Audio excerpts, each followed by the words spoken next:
Hi guys, welcome to this video how to calibrate the Blusmart waterproof food thermometer.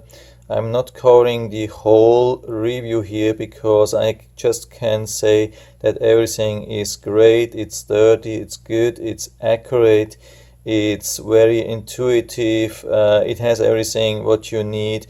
The only thing is that calibration might be a little bit tricky. So this is how we do that. We need a glass full of ice cubes and a little bit of water in there, but don't put too much water in there. I would just fill it halfway up so ice is still in contact with the bottom of the glass. And then we turn it on as normal. We just pull out this sensor and it's fully operational. And then you have to choose, of course, if you want to use Celsius we are calibrating to 0.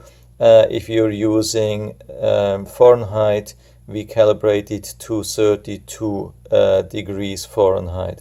So I'm going to Celsius. Yeah, we are on Celsius. It's showing 28, 29 degrees.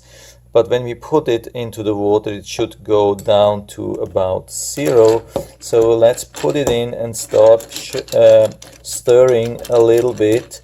And we have to do it in the center, not outside. Don't touch the outside because the outside is a little bit warmer. So we keep a little bit stirring, and it should be around 0. And how can we bring it to really down to 0? So we have to push this button here for 5 seconds, or at least until the numbers are flashing.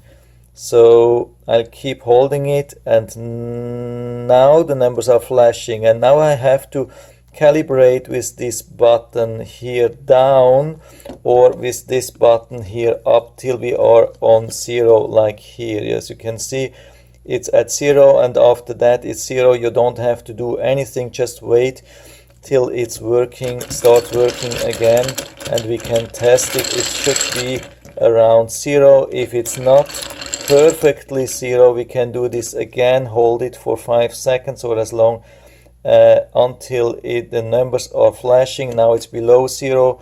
We increase the value up to 0. We just leave it. We don't have to push anything, and as you can see, it's really close to 0, and which means it's around 32 degrees Fahrenheit, perfectly calibrated to measure everything, food, meat, whatever you have. So I hope I was able to help you a little bit with that video and you enjoyed it. So thanks for watching anyway, and have a great day.